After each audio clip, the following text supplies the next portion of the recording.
Escucha las historias de la escena gallega. Audiolibros del Taller de la Memoria de la Fundación AISGE. Celso Bugallo. Historia de un sueño. Autobiografía. Prólogo. Lo que de verdad importa. La marisquería más grande del mundo, rezaba un cartel enorme en la fachada del Hotel Bahía de Vigo frente a la estación marítima.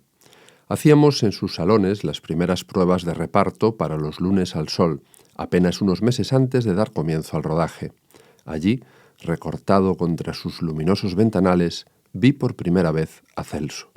No imaginaba entonces que tendría la fortuna de seguir viéndole con frecuencia muchos años más, ya a través de la lente de una cámara. En su mirada profunda, en su serenidad, en sus manos fuertes y en sus rasgos esculpidos por la vida, creí ver aquel día los de Amador, su fortaleza y su dignidad de trabajador, también sus heridas. Los que hacemos películas sabemos de la dificultad y los riesgos que entraña para un actor interpretar a un hombre alcoholizado. Cuando Celso mostraba los excesos de Amador, su soledad inadvertida, su mal vino, todo se volvía real. Recuerdo con emoción un rodaje nocturno, una escena junto a Santa, el personaje que interpreta Javier Bardem en la película, sentados los dos en el suelo de cualquier plaza, de noche, como dos niños, como dos hombres, como dos hermanos siameses, riendo de todo y de nada a la vez. Celso supo transmitir al personaje ternura, dolor, humanidad y ese delicado equilibrio, el de la dignidad en la derrota. Un año más tarde, la película ganaba la Concha de Oro en el Festival de Cine de San Sebastián, y al finalizar la entrega de premios, Wim Wenders, que había presidido el jurado, me preguntó si aquel hombre, acodado siempre en su esquina de la barra, en el bar, era en verdad un alcohólico, alguien que sencillamente se interpretaba a sí mismo. Telefoneé a Celso de inmediato para compartir con él su comentario, y así lo que en mi opinión es el mejor halago que se le puede hacer a un actor, su interpretación era invisible. Celso no actuaba, era. Años después vino Amador, junto a Magali Solier, y hace solo unos meses hemos completado el rodaje del Buen Patrón, donde interpreta a Fortuna, un hombre que trabaja con las manos, un trabajador fiel, leal hasta la sumisión. Escribo estas líneas todavía bajo el influjo y la emoción de la última escena que hicimos juntos. Todo en Celso es verdad, su gesto, su mirada, la manera en la que habla, en la que calla. Es un actor valiente, que trabaja sin red, al que debo algunos de los momentos más hermosos que he vivido en un rodaje. Compartimos ya a esta altura la paternidad de unos cuantos personajes, fuertes, hoscos a veces, recios, tiernos, profundos, secos, entrañables. ¿Acaso todo eso sea lo que yo veo en él, además de lo que de verdad importa, a un inesperado y querido amigo? Fernando León de Aranoa. Introducción. El inicio, 1963. Un dato necesario antes de arrancar desde el principio. En 1963, con 16 años, vi la película Rebelde sin causa en el Cine Trueba de Bilbao. Fue tan intensa la impresión que a partir de esa experiencia mi vida cambió completamente. Quería parecerme a James Dean. Empecé a peinarme como él, a andar como él. Me compré pantalones y camisetas ajustadas, me puse a hacer pesas en un gimnasio. En fin, todo aquello que un adolescente le parecía oportuno para asemejarse a su ídolo. He de declarar que yo podía permitirme esos lujos, porque desde los 14 años trabajaba como recadero en una tienda de ultramarinos, como se llamaba entonces, y sacaba buenas propinas repartiendo pedidos a domicilio. En cualquier caso, ya no era un chaval que procedía de una aldea de Galicia. Mi mente quería pertenecer al mundo que estaba forjando mis sueños. James Dean no solo fue mi ídolo, sino el representante de una cultura que admiraba, la nueva cultura de la juventud americana. El cine, West Side Story, la música, Elvis, los acontecimientos sociales, el asunto social de los Kennedy, etc., fue una inclinación adolescente natural que propendía a interesarse de modo entusiasta por todo aquello que entonces llegaba de Estados Unidos. Puede que fuera en aquel periodo de mi vida cuando, sin saberlo, me nació el sueño de ser actor. Rebelde sin causa la vi 3 veces en aquellos años, aunque de adulto la volvería a ver en más ocasiones. Más tarde vi Al este del Edén y finalmente Gigante. James Dean murió en 1955, pero yo me enteré en esos años, en los 60, y lo sentí. Fue, si se me permite, el hermano mayor que me señaló el camino para afrontar la vida desde otra mirada. Yo ya no era un chaval de aldea, ahora era alguien que quería ser lo que nunca hubiera soñado en aquella aldea. Era un sueño nacido de la maravillosa experiencia vivida en el Cine Trueba de Bilbao. Tengo que incorporar otro dato importante para lo que pudiera ser un elemento esencial de cara a mi formación inconsciente, la música.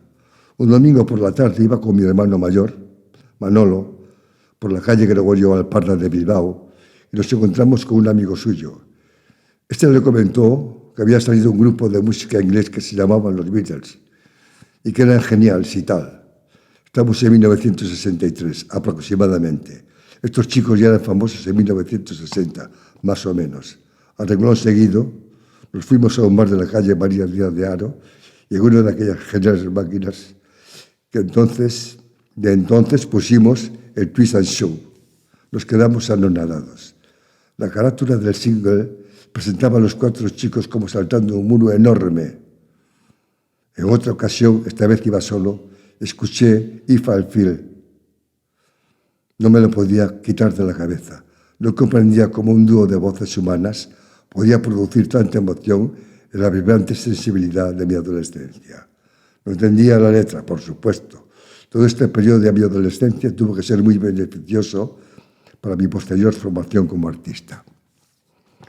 Me he extendido sobre esta introducción sobre ciertos aspectos de mis vivencias juveniles para dejar constancia, en términos de teoría y ahora, que lo puedo ver con la conciencia en plena madurez, de cómo despierta aquello que quiere ser una vida, cómo se pone en marcha, progresa, independientemente de la contemplación de la conciencia, se instala silenciosamente, espera acumulando lo conveniente y al final objetiva la esencia y define para qué sirve y a qué tipo de servicio aspira. Eso es, creo. Primera parte. El teatro aficionado e independiente. Logroño, 1971. Del mismo modo que fue providencial para mi futuro que mis padres, Manuel y Celia, emigraran a Bilbao desde Galicia en 1958, lo fue que se trasladaran a Logroño en 1971, pues en esa ciudad inicié mi camino en el mundo de la interpretación. La profesión de mi padre, mecánico ajustador de primera, como se decía entonces, era el instrumento que planeaba el destino de los 5 hermanos que éramos y aún somos. La empresa Leche Ona envió a mi padre a montar la maquinaria de una nueva empresa lactaria ubicada en el barrio de Yagüe de Logroño. Cada fin de semana él volvía a Bilbao, pero mi madre quiso conocer el lugar donde iba a trabajar su marido, y allá se fueron. Cuando llegó a Logroño, mi madre no se lo pensó 2 veces. «Quiero venir para aquí». Ella padecía de una pierna y la humedad de la capital vasca le iba fatal. «Solicita venir a trabajar a esta fábrica cuando termines el montaje». Y así fue. Cuando concluí el servicio militar, mis padres se habían mudado, por fin, a un piso en el barrio de Recaldeberri. Pero 2 meses después me localizaron una mancha en el pulmón derecho y tuve que ser ingresado en el sanatorio antituberculoso de Santa Marina de Bilbao. Cuando me curé, 9 meses después, mis padres ya estaban instalados definitivamente en Logroño. Pasé un tiempo en convalecencia sin hacer nada. En ese tiempo, una mañana me encontré con una vecina del barrio, amiga de la familia. Me comentó que formaba parte de un grupo de teatro y que si quería pasarme una tarde por allí, no habría problema. Bien, pues un día quedamos y allá que nos fuimos hasta un local cedido por el entonces Ministerio de Educación y Descanso, donde el grupo de teatro Lope de Rueda, dirigido por Amparo Ros, estaba montando una pieza de teatro titulada La torre sobre el gallinero, de Vittorio Calvino. Maite, mi amiga, Me presentó a todos, uno por uno, y, cómo no, a la directora, Amparo Ros, que me hizo unas cuantas preguntas, entre ellas si me gustaba el teatro. Y antes de continuar con el ensayo me dijo: «Tienes una bonita voz». Cuando se estrenó la pieza, yo era el médico que atendía a uno de los personajes protagonistas. En mi parte, realmente breve, rezaba la acotación de que en el exterior llovía a cántaros y justo antes de salir a escena pedí a uno de mis compañeros que me vaciase medio cubo de agua por encima del sombrero.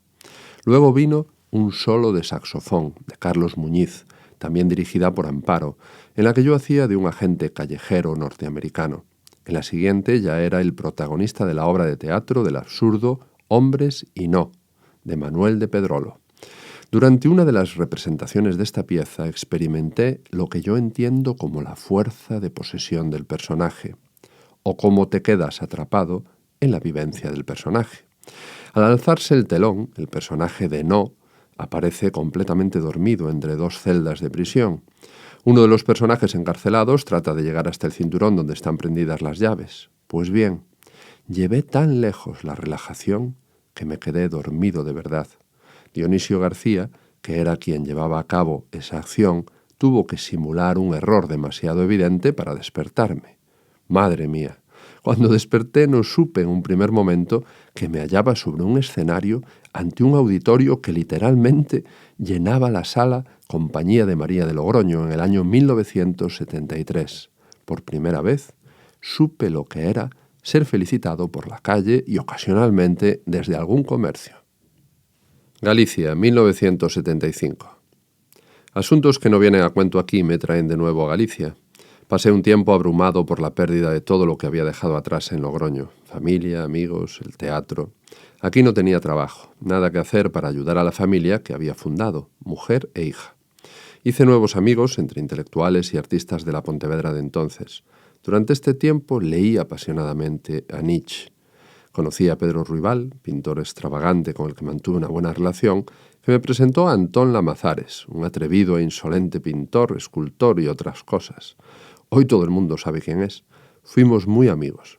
Seguro que aún lo seguimos siendo, aunque hace muchos años que no nos vemos. Más tarde fundé un grupo de teatro con jóvenes de Portonovo, donde entonces vivía. Lo llamamos Olimpo. Impartí un curso de interpretación y a la vez montamos Antígona, de Sófocles. Yo, como era natural, me ocupé del personaje de Creonte. Ensayábamos los fines de semana en el gimnasio del grupo escolar y a veces en la explanada de la Virgen de la Ermita de Lanzada. Aquello supuso una experiencia extraordinaria. Para la creación de los personajes apliqué el llamado método y logré crear un clima de entusiasmo francamente increíble. La respuesta de los chavales del grupo era asombrosa, en mi humilde opinión. Esto solo suele ocurrir con naturalezas no contaminadas aún por el mundo destructivo de nuestro sistema, del dinero y de la ambición. Eran adolescentes que ni siquiera sabían de la fuerza que posee la auténtica espontaneidad. A veces me quedaba anonadado yo, que ya sabía el valor que tiene una expresión venida o de lo remoto del ser, y que suena verdadera por lo inefable de su consistencia humana. El pintor Ruibal llenó un mural con imágenes que representaban el coro, entre dos sábanas cosidas para el fondo de la escena, y seleccioné el último tema musical del LP de Pink Floyd, The Dark Side of the Moon, un tema fúnebre delicioso para el momento en que Antígona realiza el ritual funerario de Polinices. Esto, en la pieza, está contado por uno de los guardianes, pero yo lo escenifiqué tal cual lo dice el guardián. Era realmente espectacular. El cadáver entra en escena encima de una plataforma de madera que avanza lentamente sobre unas pequeñas ruedas hasta donde lo espera Antígona. Allí, en acción, realiza el ritual pausadamente, acompañada de la música. Fue extraordinario, realmente emotivo. La audiencia lo entendió y se quedó atontada con el trabajo de los chicos del pueblo. Madrid, 1982. En 1982 me voy a Madrid con un par de amigos y reestreno Postrimerías en un pub teatro recién inaugurado llamado El Ángel Exterminador, ubicado en la zona de Malasaña, regentado por una persona, no recuerdo su nombre, recién llegada a Madrid desde el Actors Studio de Nueva York. Fue un éxito. Llenamos el local durante los 26 días que estuvo en cartel. Cada noche un lleno. Sin parar empecé a representar en el pub Melusina, en la calle del Pez, un trabajo corto llamado El hambre. Se lo vi hacer a Darío Fo en el Teatro Español. Fue en ese tiempo cuando empecé a hacer mimo en la calle Preciados. No era mimo en sentido estricto. Imitaba el andar de la gente y los sábados y domingos lo practicaba en el Retiro. Esto era algo que me ayudaba mucho económicamente. Por otro lado, me hice fotos artísticas, reuní un mínimo de currículum y por las mañanas recorría las productoras de cine. Pero no hubo manera. Con el trabajo de calle salía adelante bastante bien, aunque no era lo que yo deseaba. Deseaba entrar en el cine, pero me fue imposible. Un día, estando con el trabajo en el Retiro, se me acercó una persona impresionada con las imitaciones y me sugirió hacer ese trabajo en el sur. Me comentó que el trabajo que hacía era muy bueno. Eso me decía mucha gente. Había personas que venían al Retiro cada domingo por la mañana expresamente a verme. Incluso me ofreció, en principio, alojamiento en su casa de Fuengirola sin problemas. Y en efecto, a principios de ese verano de 1982, me fui a Fuengirola a casa de esa persona. Me fue muy bien. Ganaba un buen dinero. Alternaba la actividad en la Carihuela de Torremolinos y en Puerto Banús de Marbella. Una anécdota. En una de las terrazas de Puerto Banús, una familia árabe, por medio de uno de los camareros, solicitó mi presencia y me entregó un cheque muy potente por solo una sesión de no más de 15 minutos. Los niños, las mujeres de compañía, los guardaespaldas, el jeque y sus chicas se retorcían de risa. Cuando me despedí, el gran hombre me hizo una reverencia muy sutil con la cabeza. Como en Madrid, en el sur se me acercó un tipo y me comentó que en la temporada alta, es decir, a partir del mes de septiembre, mi trabajo ganaría mucho más dinero en Gran Canaria. No me lo pensé ni un punto. Un día me fui volando a Gran Canaria. Adiós a mis sueños de ser gran actor de cine. Londres, 1987. Cuando cerraba la temporada en Playa del Inglés, alrededor de finales del mes de marzo, me desplazaba al norte de Europa con mi trabajo de calle. Londres era una plaza estupenda. Trabajaba en Covent Garden en compañía de otros artistas. 1 hora por la mañana, 1 hora por la tarde. Había que apuntarse todas las mañanas en una oficina habilitada para esta finalidad, denominada Alternative Arts. En el mes de julio de 1987 fui finalista en el primer Festival of Street Entertainers, en la modalidad de mimo. No me lo podía creer. Otra de las ventajas que obtenía trabajando con esta oficina era que podía asistir al Teatro Nacional con un buen descuento. Y de verdad en Londres vi muy buenas actuaciones. Asistí a un Ray Lear en el que participaba Anthony Hopkins.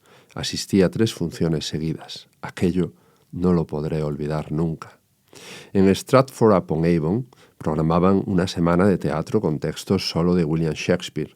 Una semana completa para ser vecino de la localidad donde nació el genio y asistir a algunas de sus mejores obras. Aquella etapa de mi vida no la cambio por nada. Fue maravillosa. Aquella experiencia confirmó mis convicciones sobre el arte de actuar. Mi colega George, un acróbata asombroso que también se ganaba la vida trabajando en Covent Garden cuando podía, se venía a ver una obra de teatro conmigo. La oficina que regulaba nuestra actividad nos contrataba la primera semana de agosto en el Festival de Artistas de Calle en Edimburgo, con todo pagado, los años que quisiéramos. Nos pagaban, pero nos dejaban pasar el plato. Era algo fantástico. Este amigo era capaz de subir corriendo por una columna hasta el capitel y venirse abajo dando una triple vuelta y caerse de pie. Me gustaba moverme, cambiar de localidad. En una ocasión, en Blackpool, una localidad muy bonita y turística, me ocurrió un asunto muy extraño. Trabajaba a mediodía en un pier, uno de esos muelles de anchos pasillos de madera que se adentran en el mar y donde la gente toma el sol en hamacas dispuestas al lado de ambas barandillas, dejando la parte central libre para pasear. A los pocos minutos de empezar mi actuación, vi que un señor mayor se estaba ahogando en su propia mucosa debido a un ataque de risa. Hube de parar la actividad para ayudar a su esposa a expeler la flema. Se estaba poniendo azul y nos asustamos mucho, pero finalmente, con mucho esfuerzo, logró expulsar aquello que de seguro llevaba allí dentro mucho tiempo. Su esposa, cuando ya se recuperó el hombre, me propinó una fuerte bofetada y me fui de allí avergonzado. Sin embargo, 2 días después los encontré en un paseo. La señora se acercó, me entregó 50 libras y ambos me pidieron disculpas. Ella me preguntó de dónde era y yo me hice entender que desde aquella situación pues su marido se encontraba mucho mejor. Blackpool es una lujosa ciudad veraniega y apacible. Pasé allí 20 días estupendos con mi hija y su madre, que trabajaba por las mañanas, haciendo camas y aseando habitaciones en el mismo hotel donde nos alojábamos. Francia, 1989. Este trabajo funcionaba muy bien en Francia. Niza, La Rochelle, Saint-Malo y París. Francia es un país donde nunca me sentí extranjero. Era muy estimado por los compañeros que también trabajaban en la calle entonces. En Niza, en una calle peatonal muy conocida, con terrazas a ambos lados, ganaba un buen dinero en solo 2 o 3 horas. Los empleados de los restaurantes donde me ponía dejaban de trabajar con la mayor frescura para verme actuar. Incluso los cocineros y todos los empleados del interior, con el encargado al frente. Algunos, al finalizar, me invitaban a cenar. En La Rochelle era lo mismo. He tenido mucha suerte. En la calle, peatonal también, conocí a un señor extremeño que era propietario de un restaurante en cuya terraza daba un pase. Casi siempre me invitaba a cenar y charlar un rato. En esa terraza un día conocí al que era entonces presidente del Real Madrid, Ramón Mendoza, y a su esposa. Se quedaron asombrados con mi trabajo. Cuando fui a pasarles el plato, don Ramón me preguntó en francés de dónde era. Cuando supo que era español y gallego, se llevó una alegría tremenda.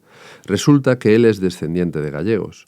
Le presenté al propietario del restaurante y cenamos juntos. Hablamos mucho de España.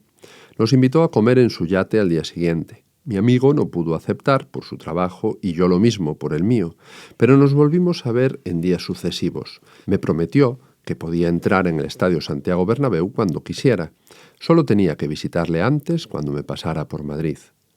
Este trabajo, que duró 14 años de mi vida, era algo que no podía dejar. Era una fuente segura de ingresos para costear la vida de mi familia y la mía. No veía el medio de encontrar otra cosa en el plano artístico. Esto era un gran problema para mí. El tiempo estaba pasando y pensaba mucho en mi futuro. Comprendía que un día no podía hacerlo con la vitalidad y la viveza con que lo hacía entonces. Debía seguir confiando en mi querida fortuna. Sabía en mis adentros que estaba listo para afrontar una fuerte responsabilidad, tanto en teatro como en cine. Estaba absolutamente convencido, pero tenía que seguir con esto hasta no sabía cuándo. Cuando volvía a casa, a Portonovo, me pasaba los días caminando por el monte cercano al mar. A veces bajaba a una playa y pensaba continuamente en mi vida futura y la de mi familia. En invierno tenía que volver de nuevo a Canarias para continuar trabajando en la calle. En 1988, aproximadamente, el grupo de teatro Zanahodia Teatro, estudio de vecindario, se disolvió. Los chicos habían crecido y cada uno por su parte con sus novias y novios se fueron a sus destinos humanos. Algunos siguieron con el teatro, otros a otra cosa. En fin, atrás quedaron unos años de amistad, de emoción y de experiencia que nos agradecimos no sin cierta tristeza. Toda aquella etapa de trabajo fue muy rica y positiva para todos nosotros. Yo, por mi parte, seguí con mi trabajo en Playa del Inglés, no sin tristeza, pues la vida tiene que ser también costeada día a día. Intermedio, New York, 1997. El Lee Strasberg Theatre and Film Institute. Soy esencialmente una persona tímida y temerosa, así que cuando estuve en condiciones de ir a Nueva York, en términos de salud y económicamente, puse en marcha algunas de las cosas que creía que me harían falta. Una de las más importantes era fortalecer el idioma, pero también dejé de fumar con 7 meses de antelación, tomé clases de Kung Fu y me hice un chequeo médico con todas las de la ley. Fue necesario poner en marcha aquella aventura, pues era muy importante para mí. Tal vez uno de los acontecimientos más importantes de mi vida, pues mi sueño nació allí y comenzó a tomar forma cuando vi Rebelde sin causa en el Cine Trueba de Bilbao a principios de los años 60. El deseo de ser actor era un sueño inconsciente entonces, pero nunca más se apartó de mi vida. En 1997 cumplo los 50 años y mi sueño no tiene las mismas características, pero siempre la misma y ardiente temperatura. Desde luego sé mucho de lo que puedo dar como hombre de teatro e intérprete, pero siento que debo cerrar mi sueño para que tal vez no se convierta en una pesadilla de vejez. Sin embargo, este viaje tiene también otros objetivos. Quiero saber en qué punto está mi experiencia como actor y enseñante de interpretación. Y puesto que toda mi experiencia está básicamente vinculada a lo que me ha deparado el llamado sistema, en principio, ningún lugar más adecuado actualmente que el Louis Strasberg Institute. Mi sueño está fundamentalmente vinculado al Actors Studio, pero esta institución no es una escuela en sentido estricto. Por lo que yo sé, tal como están planteadas actualmente las actividades de esta casa, no necesita tener un programa de formación de actores, puesto que sus asociados están ya formados con un alto nivel en todos los quehaceres del oficio. Probablemente sea esta institución uno de los pocos espacios del planeta donde se hace un esfuerzo por preservar el elemento más importante del actor, el talento. La vida tiene sentido si uno tiene libertad para luchar por lo que más ama. Personalmente estoy en paz con el mundo porque después de muchos años de espera puedo hacer por mí mismo todo aquello que es beneficioso para mi vida. He procurado con empeño, habida cuenta del esfuerzo añadido, crearme una situación óptima para moverme sin dificultades durante una buena porción de mi vida, de tal modo que al término de un tiempo he podido poner a mi disposición las condiciones necesarias para realizar este importante viaje. Me extiendo un poco sobre detalles de este tipo porque deseo hacer saber que este escrito está esencialmente dedicado al actor y a la actriz. Tener en mente durante meses, por fin me voy a Nueva York, puedo hacerlo, consume mucha humedad de los nervios, por la emoción y la íntima satisfacción. Está todo listo. Aún así, me queda resolver el apoyo inicial en la Gran Manzana. Esto es muy importante. Estar solo por primera vez a mi edad en una ciudad como Nueva York, tan lejos de la ayuda inmediata, no me arredra, pero no deja de ser una situación que te puede mucho, aunque se lleve respaldo económico. Ya he dicho que soy una persona temerosa, pero eso no me impide correr riesgos que tenga que correr. No obstante, he tenido suerte. En el último momento me vino como caída del cielo la ayuda que necesitaba. Así, cuando llegué al aeropuerto JFK, ya me estaba esperando un amigo de un amigo. Después de deambular con su magnífico coche durante 3 horas por Manhattan, nos fuimos al Spain Restaurant de la calle 14 a despacharme una buena cena. Afortunadamente, el dueño de este restaurante es tío de un buen amigo de Pontevedra. Este señor fue muy amable durante el tiempo que estuve allí.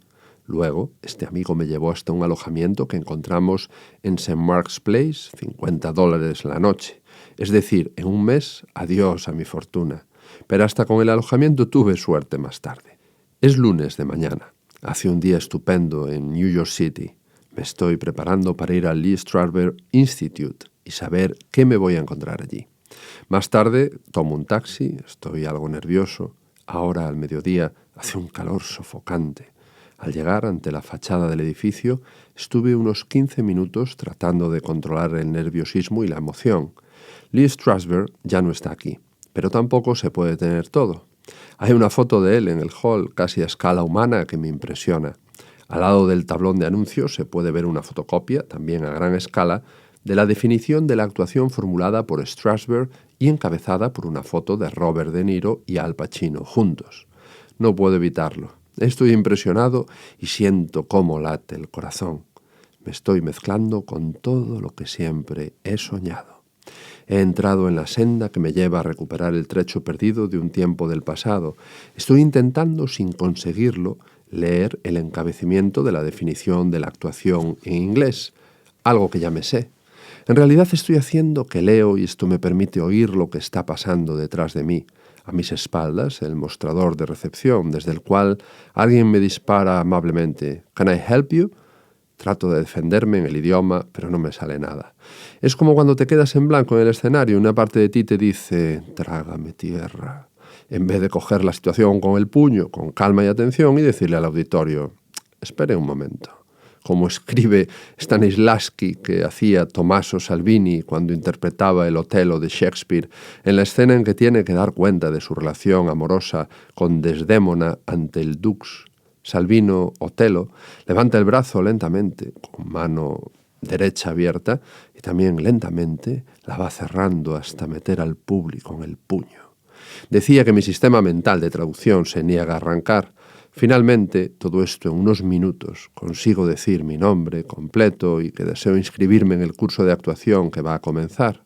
Digo, a duras penas, que debe existir una carta previa que envié con un mes de antelación con todos mis datos, pero la carta no aparece. Me citan al día siguiente para una entrevista personal con Nancy Collins, quien debe decidir si voy a ser aceptado o no. La citada entrevista con Nancy Collins está programada para asistir a una conferencia del propio Strasberg grabada en vídeo, pues la prueba consiste en comentar algunos aspectos de la misma.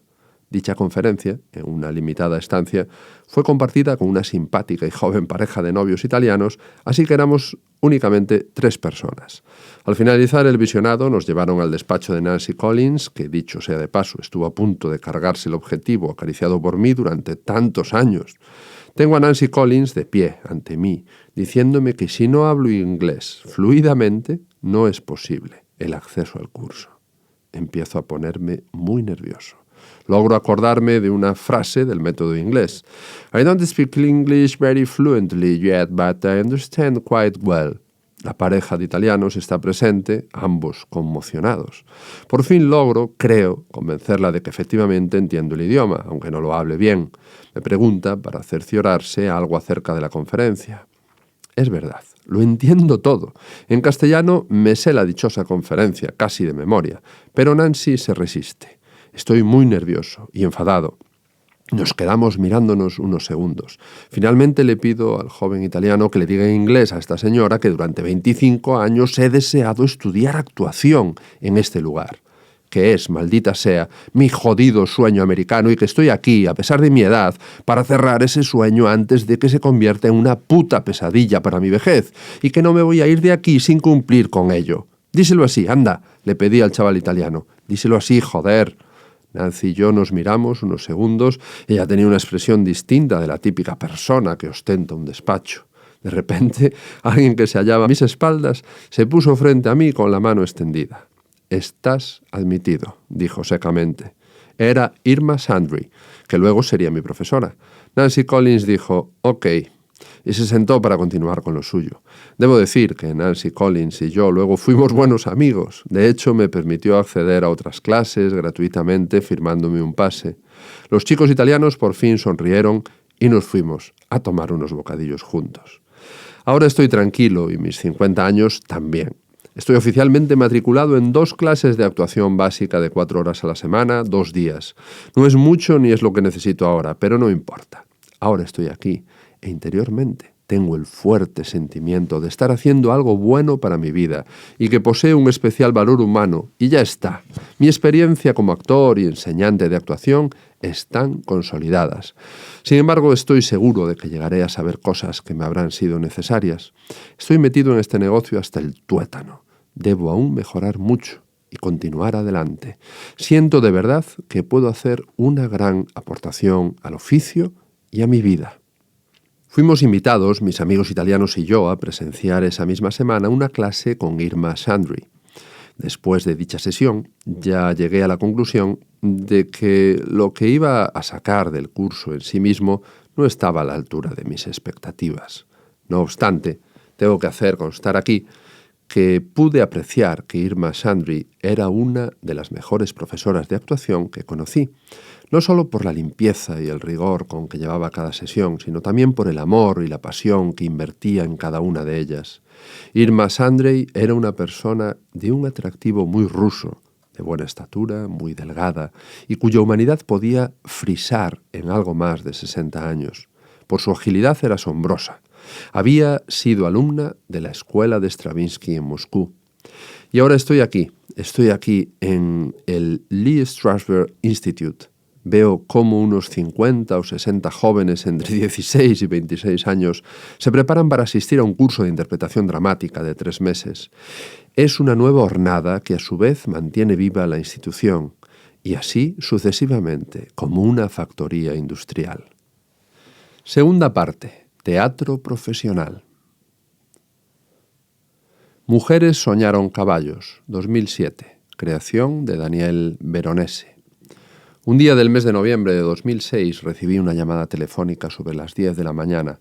Aún estaba durmiendo. ¿Diga? ¿Celso Bugallo? Sí, dígame.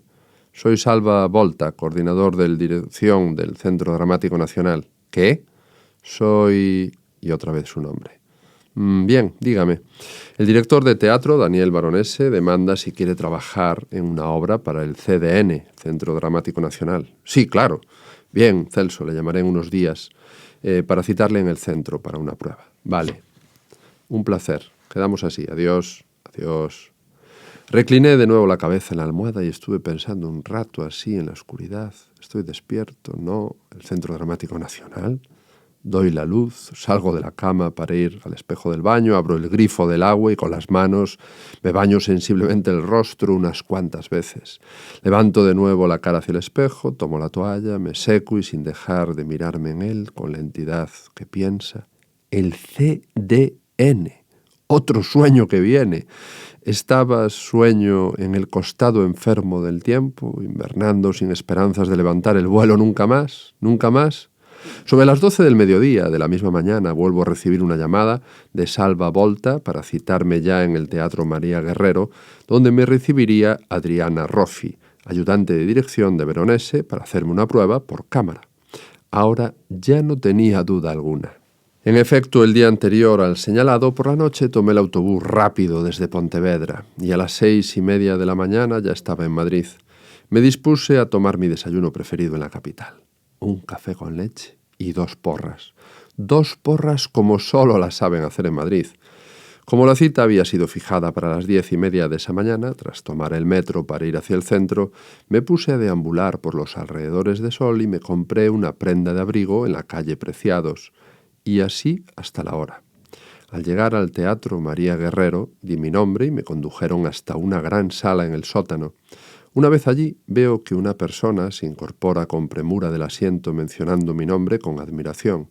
Se acerca y me da un efusivo abrazo diciendo: «Soy Susi Sánchez». Me presenta a Adriana Roffi, hablamos con alegría un rato y ya nos metemos con la prueba. Adriana me pasó un texto. En una de las repeticiones me pidió que elevara un poco más la voz. En fin, el acto se realizó rápidamente con satisfacción. Me entregaron el texto de la obra y la cita para volver a Madrid para empezar con los ensayos. Nos fuimos a tomar un café y después de un buen rato de charla nos despedimos hasta la próxima vez. A partir de este momento todo fue muy bien. Debo añadir, dicho en perfecta justicia para con todos, que haber incorporado esta estupenda y vital experiencia a mi currículum y a mi vida ha sido de suma importancia, porque es la pieza que más me ha completado como ser humano y como artista. A los pocos días recibí toda la documentación relativa a viajes y estancia. El texto, una pieza en un acto sin divisiones. Un asunto de truculencia familiar de una duración aproximada de 70 minutos, tanto en términos literarios como en términos reales. La pieza me gustó, mi personaje también. Notaba algo chejoviano en aquella escritura, pero tuve la impresión, al ahondar sobre mi personaje, que el objetivo al que tendía no dependía del texto mismo. Me impresionaba la terrible violencia que encerraba la naturaleza del texto. Tuve la impresión de que describía paralelamente el estado en que viven las mentes poéticas y literarias que han sufrido una encarnizada dictadura durante 8 años. Parece ser, me hizo pensar entonces, que la única manera de encontrar el orden de las cosas en este mundo es mediante una carnicería, como en Hamlet, por ejemplo. Hay algo que no marcha bien en nuestra constitución humana. Algo nos lleva indefectiblemente a una vuelta a empezar después de haber baldeado la sangre de cientos de miles de personas inocentes embriagadas de amor a la libertad. ¡Qué cosas! Y empezar de nuevo, pero mejorados, corregidos, atentos. ¿Por qué empezar de nuevo? He trabajado mi personaje, Iván, como normalmente vengo haciendo, es decir, procediendo cuidadosamente con lo que el texto directamente me depara. Cualquier otra consideración no suele ayudarme en la composición psicológica del personaje. En principio me atengo exclusivamente al texto.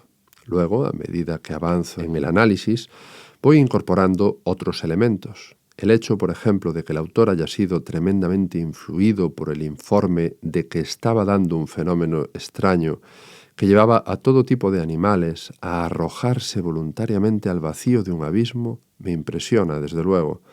Pero no lo involucro en mi composición personal, pues no sé si mi personaje lo sabe. O puede que sí, pero no conscientemente. Me sirve con mucha más fuerza el hecho de que Iván haya contribuido al asesinato del padre de su niña esposa. Mujeres, en mi opinión, puede definirse como un teatro puro y duro. Es un teatro que está hecho, como a mí me gusta, para ser desenvuelto por intérpretes en estado de desnudez de estilo, totalmente huérfano del ropaje de la tradición al uso. Intérpretes que a fuerza de hundirse en el asunto de la obra acaban siendo parte orgánica de ella. No un intérprete en sentido estricto, sino un producto inmediato de la naturaleza. Mujeres puede aspirar a ese formato de acción dramática. Cada una de las funciones de la obra es una tortura. El elemento entretenimiento se aparta un tanto. Una tortura para el espectador, no para los intérpretes. Estos están protegidos por la natural vanidad de estar creando un acto de auténtico malestar entre aquellos que tienen delante. Me viene a la mente aquella actitud, no bien encubierta del todo, de algunos de mis queridos colegas mientras el público accede a la sala. De hecho, algunas personas con madurez artística me lo han comentado. Si lo sé, no vengo. Vosotros los intérpretes lo hacéis muy bien. La intencionalidad está muy elaborada y la presentáis impecablemente. De hecho, he vivido la función, toda la función, con el estómago retorcido. Y si no me fui de la sala, fue por no molestar. Incluso he sentido que podía ser agredido. Y es cierto. Yo mismo he sufrido el temor a ser dañado.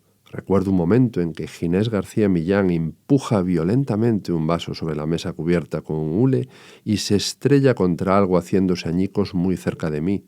En una de las funciones, uno de los trozos fue a parar volando hacia la grada lateral y alguno de los presentes hizo un gesto para esquivarlo.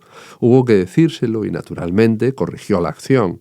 En escena, mi trabajo está poseído de este cerval temor, un temor real. Y yo me aparto de este sentimiento porque siento que le conviene. Aún recuerdo qué personas me han felicitado al oído. Esta magnífica pieza de teatro, sin la ayuda de una actuación muy estudiada, está abocada al fracaso. La dirección de Daniel Veronese tenía esa tensión violenta. Es un texto que ni siquiera necesita efectos escénicos. Es la actuación pura, aquello que precisamente mantiene el prestigio del oficio. Por otra parte, esto importa mucho ahora, cuando la actuación está en manos de una pandilla de graciosos que jamás han sido aficionados auténticos y verdaderos. ¿Cuánto tiempo hacía que no estaba en un escenario? La última vez había sido en el año 2000, en el Teatro Principal, en Pontevedra, con la pieza épica de mi propio puño, Postimetrías. 16 espectadores. Esto obviamente es distinto. Otra vez la diosa Thalía, la que ha criado un actor cuando éste no sabía qué hacer con su vida, me ha traído al teatro, al Valle Inclán del Centro Dramático Nacional. O tal vez tú, gentil señora, has influido en el corazón de la fortuna para traerme aquí. Pues ¿no decide la fortuna mejor que nosotros? Y así, el martes 7 de abril de 2007, llego al CDN.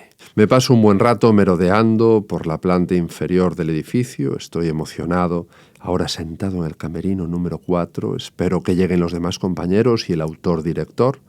Pienso en que estoy aquí seguramente por cómo asumo el trabajo de interpretar y también, cómo no, gracias a la mano de la adorada Fortuna, mi queridísima protectora.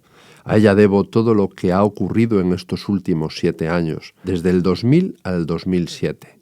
Nunca lo hubiera imaginado así, aunque lo habría deseado con toda mi alma.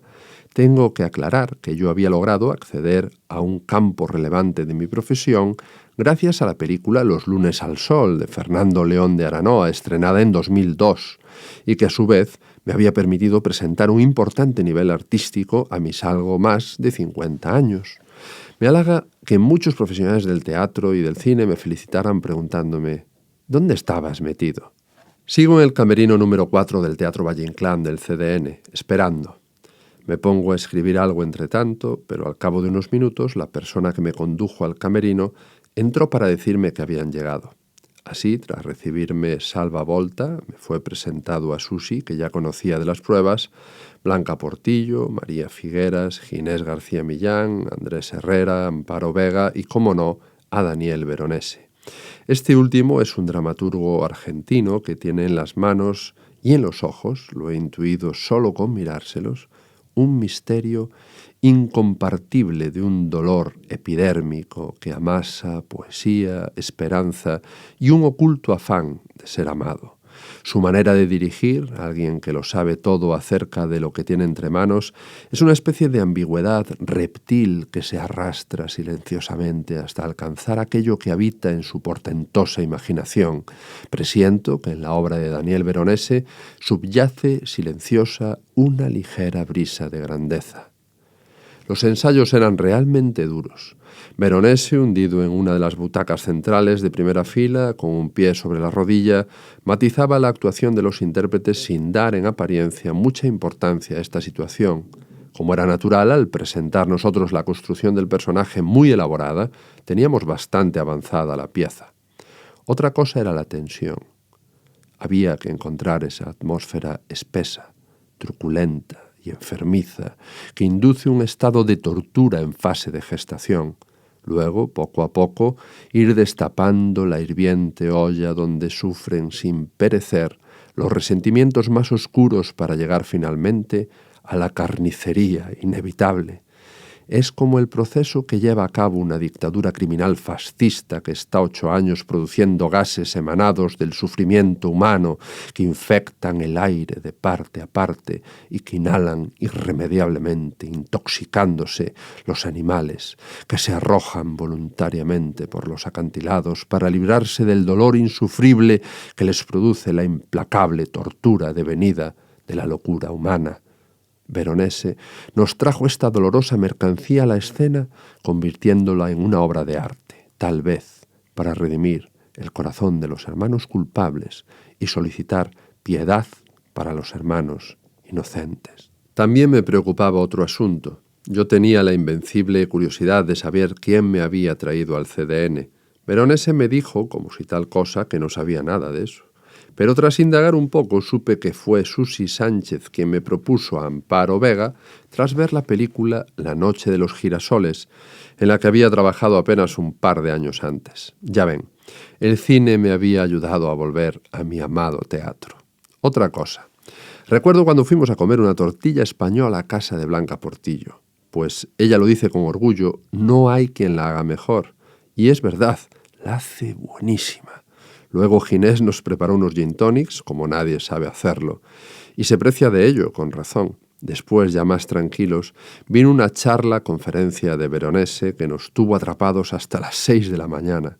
Siento tener que decir que yo hacía esfuerzos para no quedarme dormido. Por lo demás, decir que este estupendo evento profesional me ha ofrecido, entre otras cosas, la ocasión de dejar de fumar. Algo que cada vez me cuesta más alcanzar. Pero cuando supe que iba a ser contratado por el CDN, lo dejé radicalmente y sin dolor. Me puse con entusiasmo a buscar la voz, siempre pendiente del volumen de mi voz, la última fila de butacas de la sala, Adriana Roffi, siempre pendiente. En mi casa, antes de desplazarme a Madrid, desempolvé los ejercicios que reuní cuando estuve con el Macbeth de Ionesco y me puse con ello cada día, y volví a encontrar mi voz, aquella que asombró a Amparo Ross, mi primera maestra de actuación. La voz. Esta oportunidad también me ofreció la ocasión de conocer personalmente a personas de las que solo sabía por los medios. Conocí a José Carlos Plaza, un hombre de teatro del que siempre había oído hablar y con quien compartimos los sótanos del teatro y que en toda ocasión me mostraba su afecto al saludarnos. Conocí a Mario Gas, que me miró a los ojos tratando de encontrar algo allí, a Carmen Maura, a la que siempre admiré y que tuvo la gentileza de elogiar mi trabajo, a Ana Belén, a los hermanos Almodóvar y a muchas otras personas que siempre deseé conocer personalmente. Todas me saludaron con curiosidad y afecto. En una ocasión, después de una función y ya cambiado para salir a la calle, Blanca Portillo se cruzó conmigo en los pasillos para decirme que había 2 personas abajo que me estaban esperando. Vale, dije. Eran Gracia Querejeta y Maribel Verdú. Jolín, oye, me felicitaron y charlamos un poco. Ha sido un gran honor y una satisfacción estar en el escenario ejerciendo la utilidad humana desde el arte de la interpretación. Gracias a Daniel Veronese por contar conmigo, a Susi Sánchez, Blanca Portillo, Ginés García Millán, María Figueras, Andrés Herrera, Gerardo Vera, tan amable conmigo siempre, a Salva Volta y a Amparo Vega, y a tantos otros que estuvieron conmigo día a día, representando Mujeres soñaron caballos en la sala polivalente Francisco Nieva del Teatro Valle Inclán del Centro Dramático Nacional. Los Cenci, 2012, de Antonín Artaud. Versión libre y dirección de Sonia Sebastián. Teatro Español, Madrid. A menudo los sueños desordenan los más apetitosos asuntos deseados por la imaginación. Con todo, va el hombre camino hacia alguna parte. Así tiene que ser. El hombre levanta la mirada al infinito y reflexiona. En la inmensa llanura aérea hay una respuesta, tiene que haberla, si no, no tendría sentido haber sido engendrado. A mediados de verano de 2012 recibí una llamada de mi representante y no sin temor me preguntó si me apetecía participar en una obra teatral que se iba a presentar en el Teatro Español de Madrid. Unos días después recibí de la ayudante de dirección, Laura Adrián, el texto teatral, según la versión de Sonia Sebastián, Los Cenci, de Antonín Artaud. Pero no estaba todo dicho. Sonia quería hablar personalmente conmigo y nos citamos una tarde en una cafetería de Pontevedra. A partir de tal cita ya estaba metido de lleno en el montaje de Los Cenci, una historia violenta, sanguinaria, inspirada en la tragedia real de una familia aristocrática en la Italia del siglo XVI. El padre, Francisco Cenci, cegado por el poder y la riqueza, comete los más atroces abusos contra su propia familia. De modo que viví el verano con la tranquilidad que me garantizaba tener en mente un nuevo trabajo seguro y nada menos que en el Teatro Español de Madrid. Entre los intérpretes más conocidos en el reparto figuraban Maru Valdivieso, Luis Zahera, Celia Freijeiro y Celso Bugallo.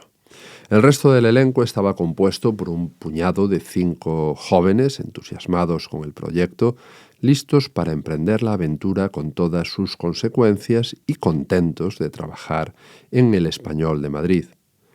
El montaje del texto de Artaud estaba articulado por Sonia en 3 apartados: gimnasia, con sesiones preparadas por Chevy Muraday, coreografías creadas in situ por él mismo, y el montaje de la obra en sí.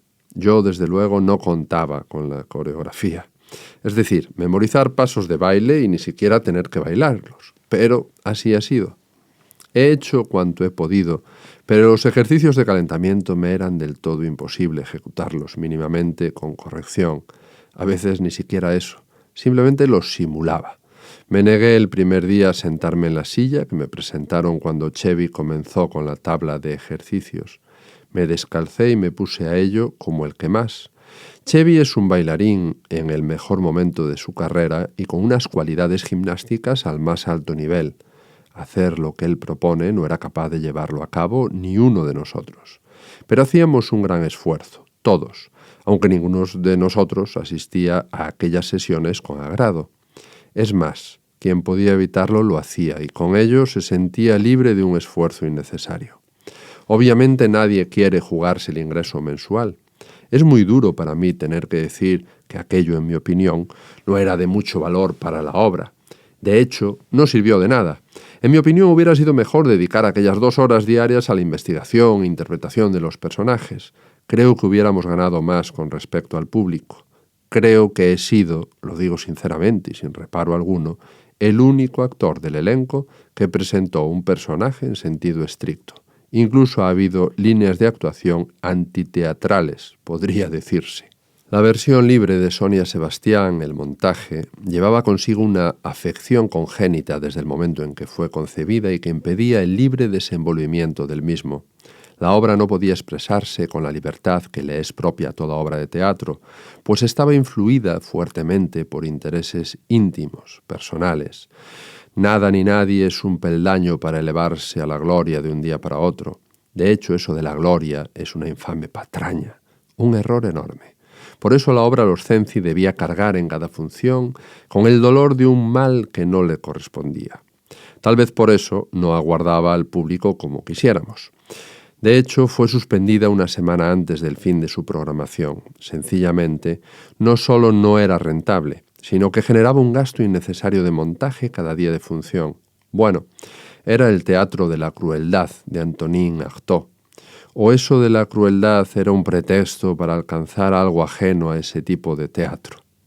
Sonia Sebastián podía sentirse todo lo orgullosa que se quiera de su versión de la obra de Artaud, con todo derecho, por supuesto, pues la envoltura de la puesta en escena, escenografía, vestuario, iluminación, atrezzo, maniquíes, movimiento escénico, etc., eran realmente artaudianos. Pero la interpretación de los actores no solo no respondía a la ambición estética y artística del autor, a su filosofía de actuación, sino que además no alcanzaba el nivel profesional. Cada intérprete por separado hacía un esfuerzo adicional cuando le llegaba el momento con el propósito de enfatizar su presencia en el escenario. Esto era algo que perjudicaba seriamente la obra, y a medida que se sucedían las funciones era más intenso. Esta tendencia, como ya comenté en otro momento, está muy extendida en nuestro teatro, tanto en actores jóvenes, que tienen un pase, como en actores veteranos. Es como si la cultura hubiera fracasado en nuestro tiempo. Me refiero a la cultura que otea toda la llanura hasta más allá del horizonte. Y en verdad, todo a nuestro alrededor se está pudriendo y debilitando. Los fuertes pilares que construyeron los grandes artistas del pasado están perdiendo la capacidad de sustentación, o están cansados de soportar la indiferencia y la falta de amor e interés de los poderes que no confían en la verdadera cultura de la vida humana. Es más, temen el conocimiento que se desenvuelve en su sagrado seno. El día 22 de febrero, sobre las 11 de la mañana, recibí una llamada telefónica de Natalia Feijóo en la que me comunicaba que se iban a reducir las funciones una semana. Es decir, la última función ya no sería el 3 de marzo, como estaba programado, sino el 24 de febrero. Más tarde, una vez en el teatro para la función, nos reunieron a todo el elenco, directora incluida, para anunciarlo oficialmente. Hubimos de afrontar la decisión con cara de circunstancias.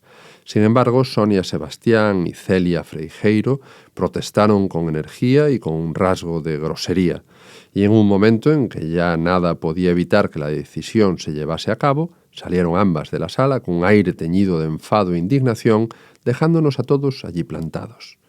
Así concluyó nuestra experiencia en el Teatro Español de Madrid. Por mi parte, me sentí íntimamente aliviado, pues cada día era más duro salir a escena para desenvolver una actuación en la que me sentía incómodo, pero nunca me he sentido en mi trabajo en el teatro. Pero en fin, echo de menos compartir el arte de la actuación con colegas avanzados en el trabajo de una actividad eminentemente creativa.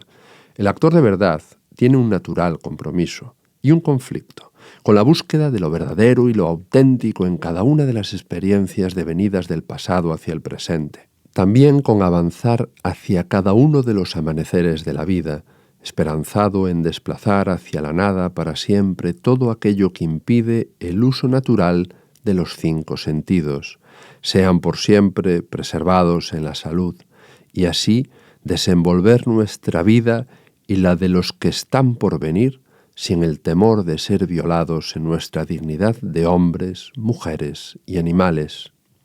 Tengo que concluir lo relacionado con este tema mencionando muy afectuosamente a todo el equipo de maquillaje y peluquería del Teatro Español, quienes nos asistieron consagrados al oficio en todas las funciones, y especialmente a Antoñita, la cabeza de todo el equipo, quien tenía como primera tarea de la función colocarme la peluca del personaje de Francisco Cenci.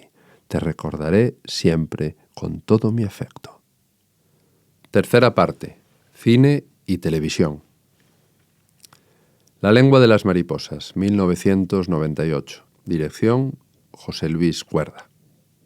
En el verano de 1998 me encontraba en Den Helder, una encantadora localidad de veraneo holandesa. Llegué allí desde Ámsterdam por la tarde para poder continuar con el trabajo de calle. Busqué alojamiento, dejé el equipaje y me fui a conocer el lugar. Se hizo de noche y esperé a que las terrazas de los restaurantes comenzasen a funcionar. Como hacía a menudo, antes de ponerme al trabajo, llamé a mi madre a Logroño. Ella, tras los saludos, me comunicó que la había llamado una mujer desde Pontevedra, Esther, exalumna mía, quien a su vez había recibido una llamada de la Academia Logos, lugar donde dirigí la Escuela de Formación de Actores, para comunicarle que un director de cine, José Luis Cuerda, me estaba buscando para contar conmigo en la película La lengua de las mariposas. No me lo podía creer. Mi corazón se puso a latir con fuerza. Al dejar el teléfono me fui rápidamente a la pensión a recoger mis cosas para salir pitando para Ámsterdam. La buena señora de la pensión tuvo la gentileza de devolverme el dinero que adelanté para una semana. Es verdad que puse como pretexto un asunto grave de familia. Bueno, esa misma noche tomé rápidamente el tren, el último de ese día, para Ámsterdam. Una vez allí me fui sin perder un segundo a la estación central para tomar el AVE hacia París, el último de la noche también.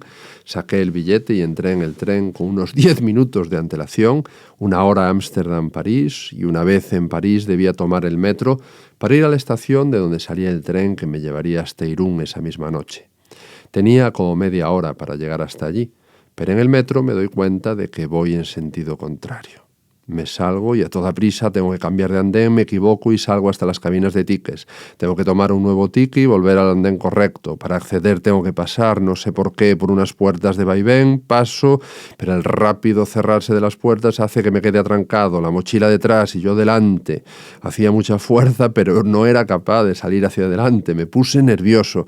De repente me siento literalmente catapultado hacia adelante con violencia y me libero. Miro hacia atrás y veo un hombre de color, enorme, corpulento, lo juro, sonriente. Tenía una estatura y corpulencia enorme. ¿Era Júpiter tonante que quería verme en el cine? Nos miramos un instante fugaz, sus pupilas negras sobre el blanco. Le di las gracias, en castellano creo, y salí como un rayo hacia el andén correcto. El tiempo y la rapidez del metro iban muy a la par y mi nerviosismo conspiraba contra la fuerza de mi corazón. Llegué a la estación central, no me lo podía creer, unos 3 minutos antes de la salida del tren. El funcionario que me extendió el billete del viaje me comunicó que tenía que darme prisa. En efecto, 1 minuto después de subir, el tren arrancó hacia Irún con la fuerza mastodóntica de una ola gigantesca.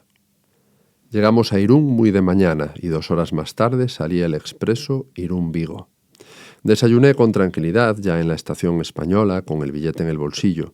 Mientras desayunaba pensé en el ser de color que me sacó de aquel atranco en el metro de París.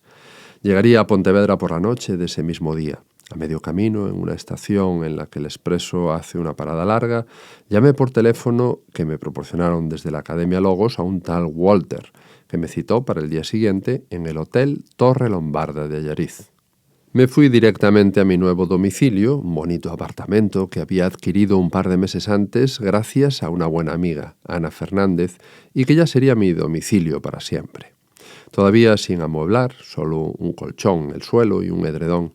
Por la mañana llamé a un amigo, Rafa Carballo, para que me prestara su coche para ir hasta Allariz. Una vez allí, ya me estaba esperando José Luis Cuerda para conocerme y hablar. No sé por qué me había estado esperando tanto tiempo. Cuerda me eligió a partir de una foto que vio en la Asociación de Actores y Actrices de Galicia de Santiago de Compostela. Nos reunimos en una amplia sala donde una enorme rueda de molino hacía de mesa de jantar. Hablamos, recuerdo su forma de mirarme mientras tanto. Parecía estar diciendo, no me he equivocado. Sonreía mientras me hablaba del cura de aldea que me había asignado. Yo aún no había leído el libro del que procedía su guión. Me dijo que tenía que cortarme el pelo para parecer de verdad un cura franquista y que me confiaba el papel a mi criterio, pero que el texto del funeral, en latín, lo tenía que decir de carretilla, sin tropiezos. Tomamos un vino y nos despedimos muy satisfechos ambos. Antes de salir del hotel me esperaba Walter para presentarnos. Más tarde fuimos buenos amigos, incluso coincidimos en otra película, y me entregó la primera citación. Así llegué hasta mi primera película, La lengua de las mariposas. Tenía 52 años. Yo no sabía lo que era realmente el rodaje de una película, ni siquiera sabía lo que tenía que ganar económicamente. Un día me llamaron desde donde está la oficina, fui hasta allí, firmé un contrato sin discutir lo que me asignaron y me sentí muy bien. Fue estupendo. Conocí a Fernando Fernán Gómez y me sentí íntimamente privilegiado. Me agradaba estar a su lado.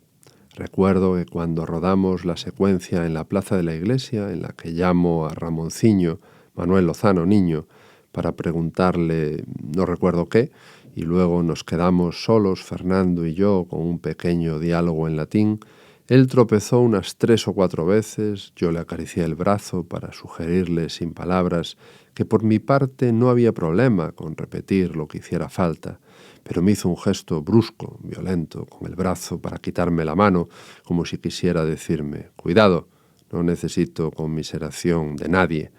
Me dio la impresión de que le caí fatal, pero al día siguiente, cuando a primera hora de la mañana, al entrar en la sala de maquillaje, me lo encontré sentado frente al espejo y le dije con una inclinación de cabeza, «Buenos días», me respondió con una amabilidad maravillosa.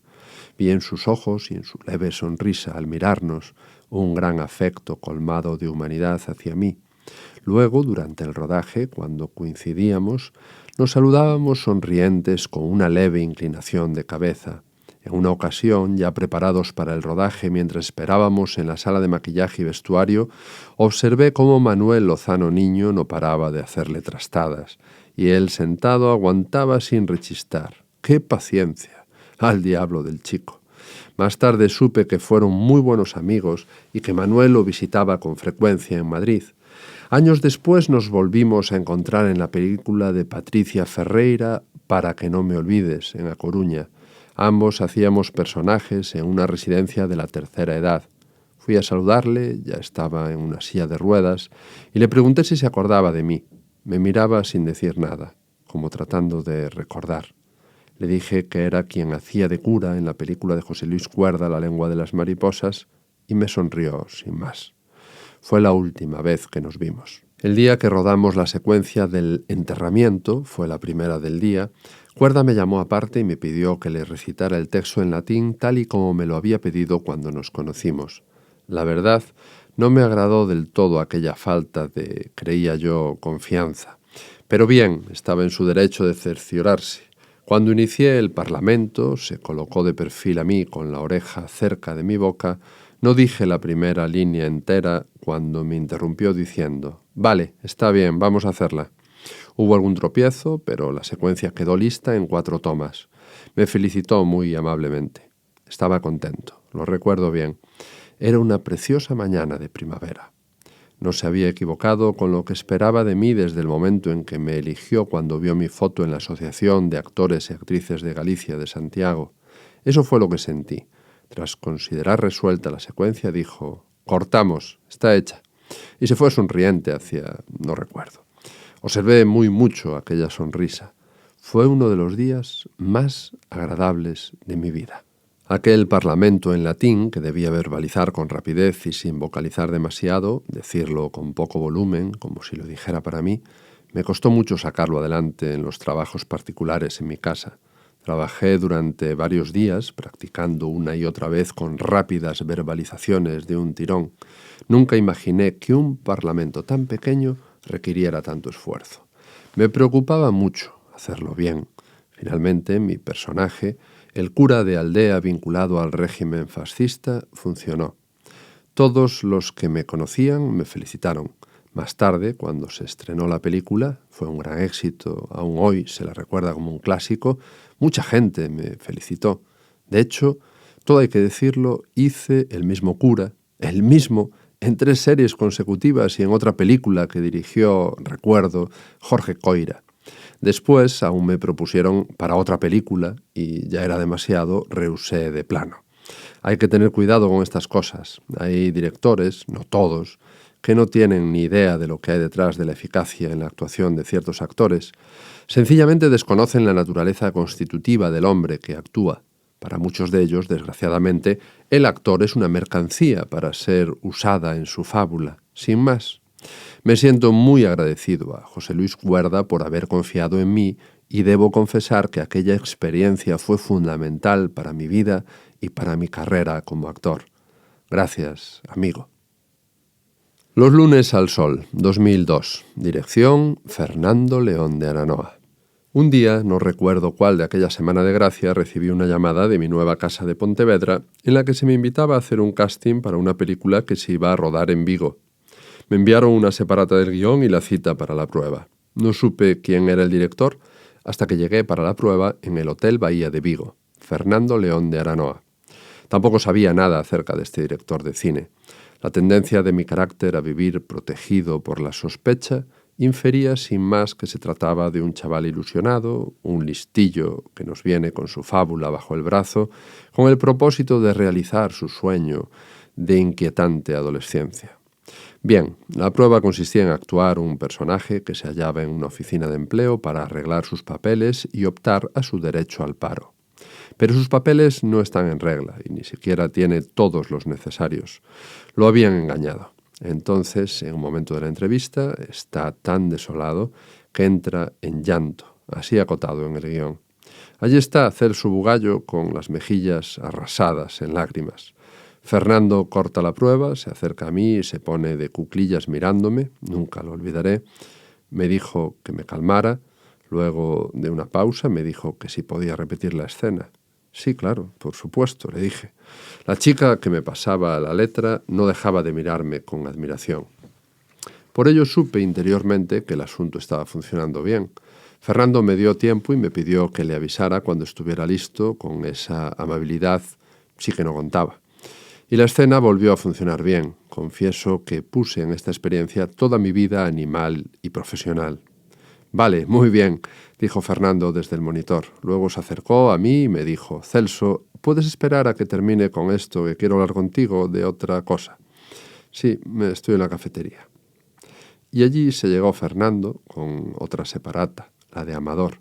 Me citó para el domingo por la mañana para hacer la prueba en la que el personaje tiene un problema con la luz del baño y le tienen que anunciar que va por tiempo. Lo que de verdad le importaba a Fernando era ver cómo desenvolvía la acción de la borrachera. Luego pasamos otra escena en la que se marcha de la barra del bar y casi tira un taburete en las mismas circunstancias.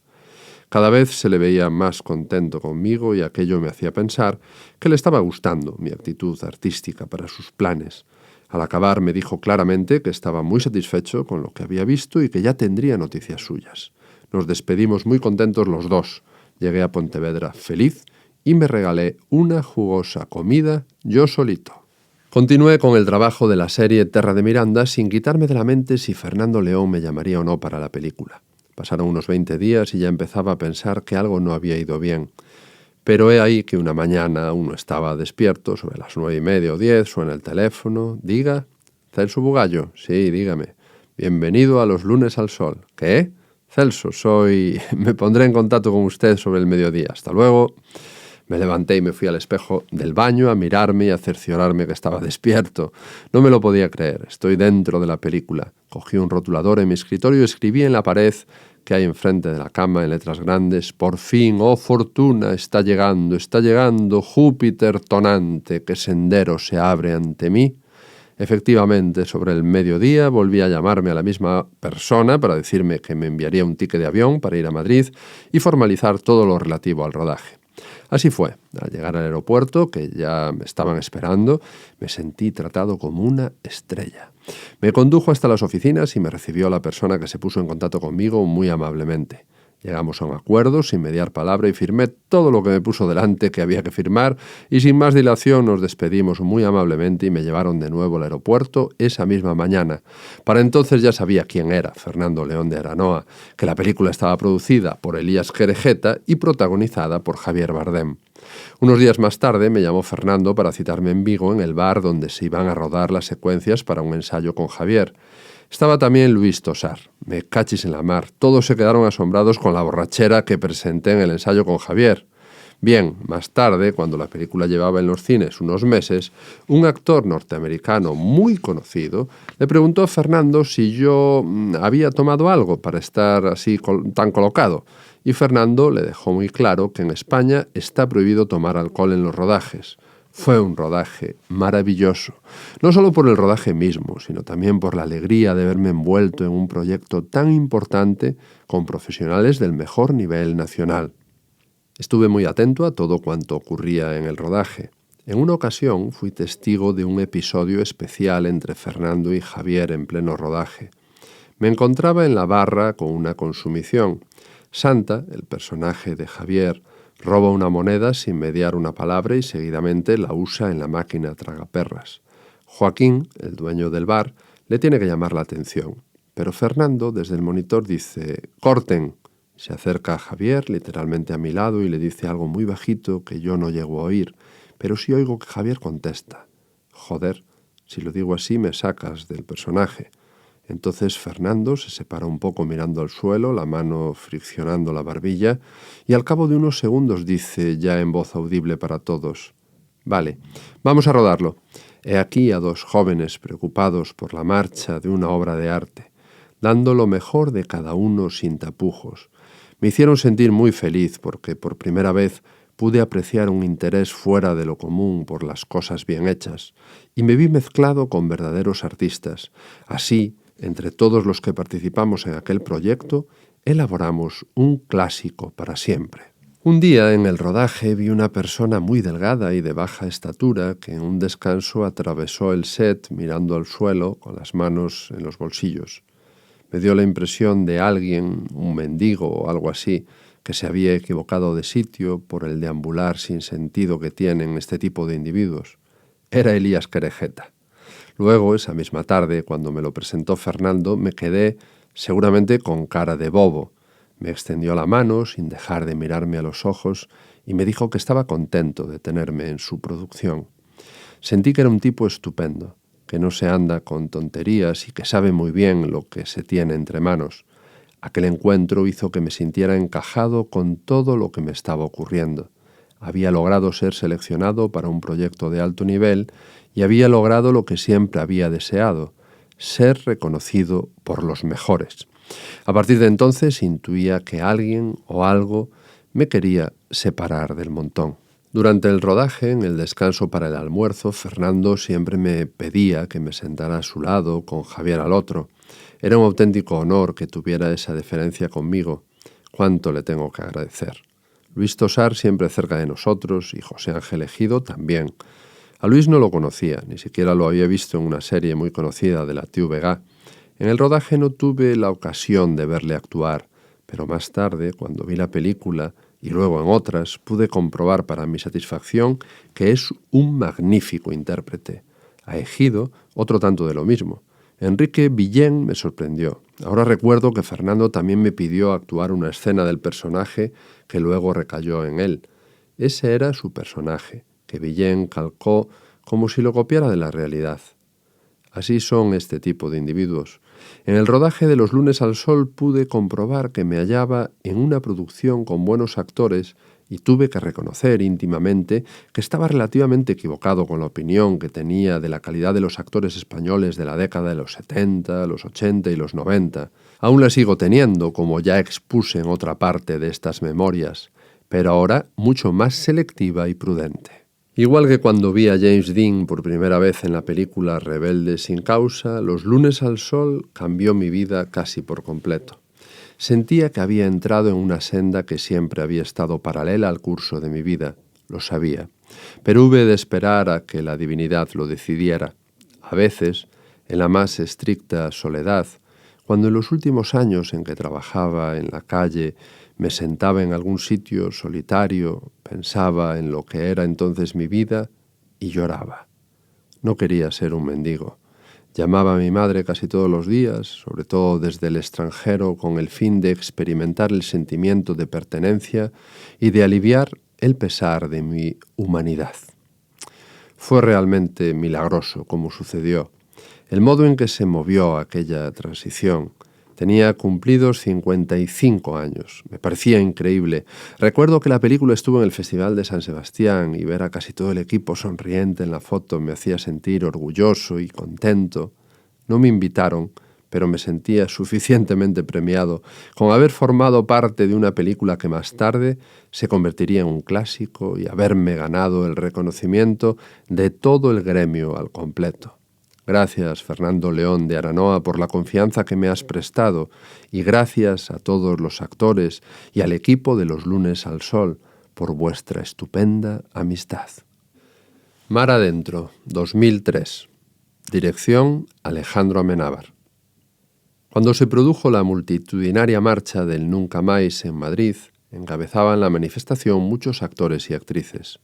Mi compañera de entonces y yo fuimos los últimos en unirnos minutos antes de iniciarse la marcha. No recuerdo quiénes portaban la pancarta, pero en el centro estaba el periodista y escritor Manuel Rivas. Antes de empezar había mucha animación, nos saludábamos con afecto unos a otros. En fin, tuve la impresión de que nos encontrábamos todos los actores y actrices del mundo en aquel revuelo. Bueno, pues en un momento de la manifestación se me acercó Javier Bardem por detrás y me dijo al oído, muy claramente, que Alejandro Amenábar quería hablar conmigo y que tenía un asunto de trabajo en el cual él también estaba involucrado. Estupendo, que se ponga en contacto, le dije, y continuamos. Más tarde, cuando llegamos a la Plaza de Sol, nos perdimos de vista y ya no supimos más de nosotros. Aquí comenzó mi participación en la película Mar adentro. Amenábar no me llamó, pero se me citó a las 12 del mediodía para una prueba dirigida por Luis San Narciso en el Hostal dos Reis Católicos de Santiago de Compostela. Cuando llegué, sobre las 12 menos cuarto, me fui directamente a la cafetería donde me encontré con Luisa Merelas y otros intérpretes. Unos minutos después se puso a mi lado, sin decir ni pío, un chico muy guapo. Era Alejandro Amenábar. Supo que yo ya había llegado y no se lo pensó dos veces. Nos saludamos como si nos conociéramos de toda la vida. ¡Qué chaval más majo!, pensé. Se disculpó, pues estaba haciendo pruebas en una sala del primer piso y me dijo que en pocos minutos entraría yo. Una vez allí me encontré con que era el mismo Luis San Narciso quien debía darme el pie. Hice la prueba con el texto en que el personaje de José riñe con Ramón San Pedro cuando éste le anuncia que se va de casa, y José se pone muy duro y violento con él. Recuerdo la expresión del rostro de Luis San Narciso que reflejaba muy vivamente el temor de recibir una tremenda bofetada de un momento a otro. Puesto que entonces las relaciones entre la familia San Pedro y la productora estaban un poco mareadas, pues no llegaban a un acuerdo económico, estaba prohibido acercarse a ellos bajo ningún pretexto. Pero yo deseaba de verdad conocer a José San Pedro, el personaje que debía encarnar en la película. Por otro lado, José estaba muy enfadado por cómo lo habían tratado en una versión que anteriormente se hizo para la televisión gallega, tratándolo de déspota, autoritario y mal hablado. Pero yo decidí viajar hasta Porto do Son para hablar con él. Recuerdo que fuimos, la que era entonces mi compañera y yo, a pasar el día por allí y después de comer en el puerto, ir a casa de los San Pedro, situada en la aldea. Recuerdo que tras hacer el trayecto por una carretera rural, preguntamos por su casa y si bien nos dieron las indicaciones correctas, nosotros nos equivocamos y fuimos a parar a otra casa.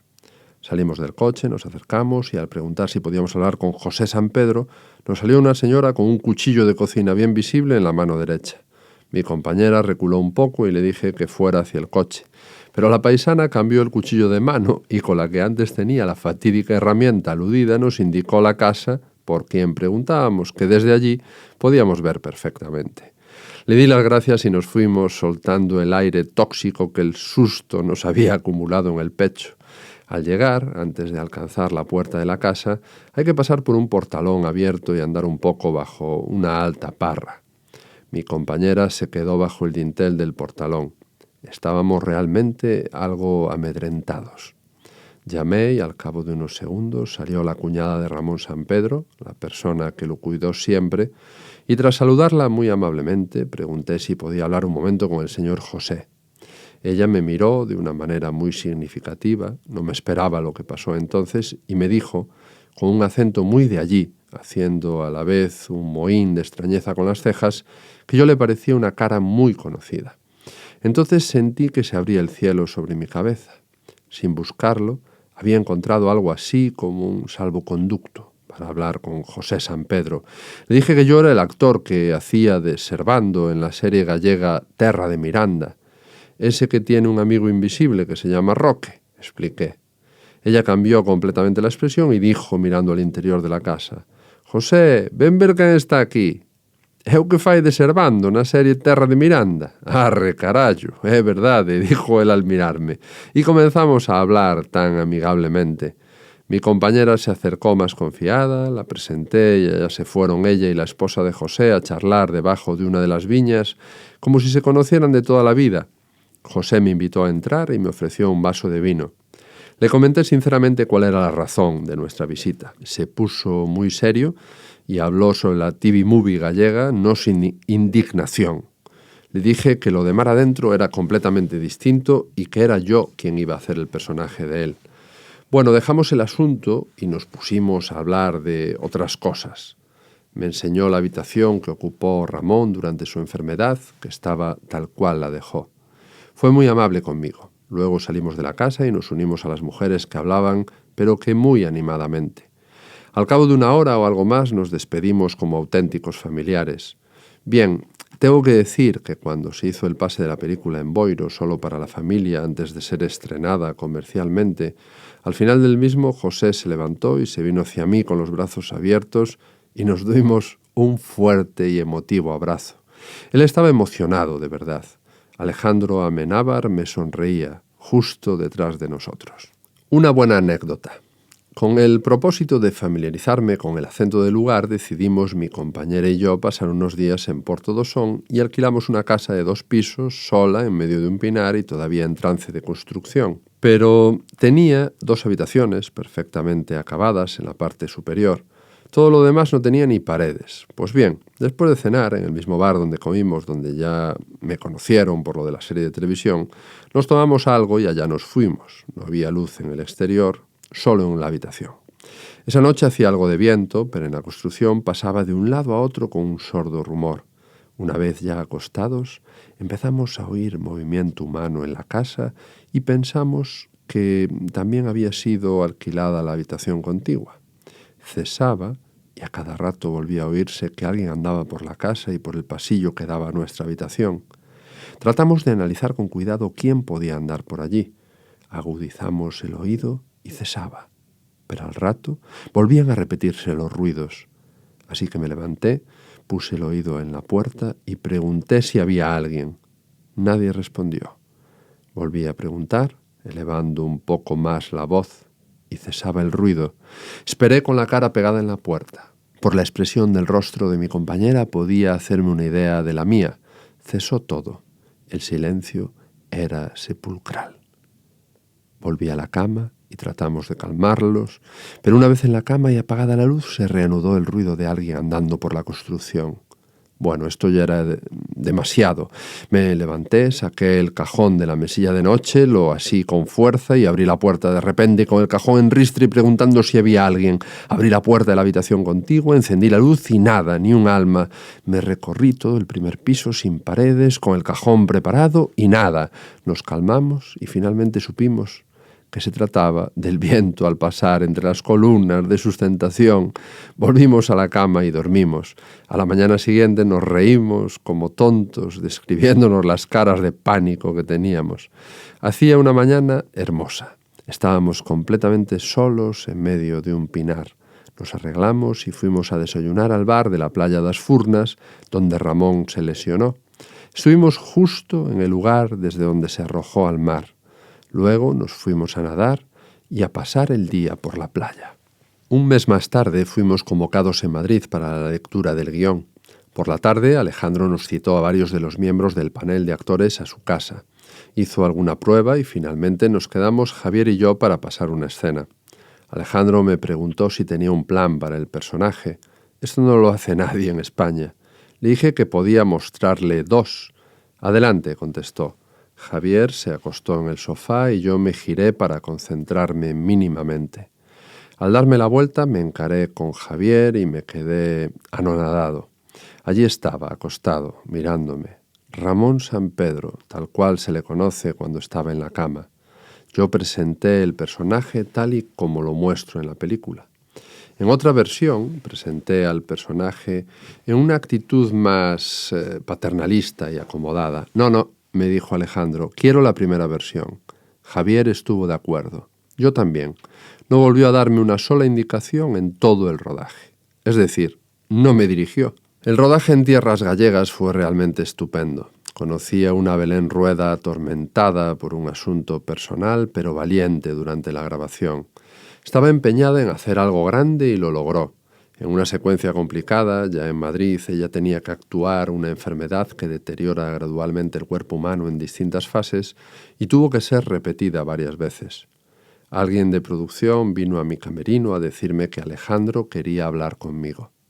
Una vez con él, me pasó, sin la presencia de Belén, varias tomas de aquel trabajo de la actriz para conocer mi opinión.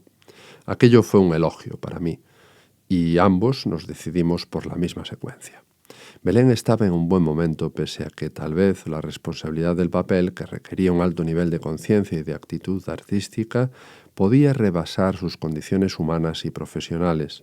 Pero Belén creció como artista y como persona, enfrentó aquel trabajo con valentía y con profesionalidad auténticas. De ahí el resultado. Cuando conocí a Josep Maria Pou, me saludó con una calurosa afectividad. Me comentó, sin dejar de mirarme a los ojos, que todo buen actor desearía hacer el papel de Amador en Los lunes al sol. «Enhorabuena», me dijo sonriendo, y ya fuimos amigos para siempre. Nos hemos encontrado varias veces más y siempre que nos vemos lo hacemos con alegría y afectividad. En un rodaje como el de Mar Adentro, por ejemplo, puedes ver todo el trabajo de los distintos equipos que intervienen. Puedes verlo todo si te pones a ello. Pero lo que más me importa, personalmente, es el trabajo actoral. Puedes ver cómo intérpretes con una mínima experiencia alcanzan los resultados apetecidos por el director. En pantalla, todo resulta conveniente, aunque no siempre convincente.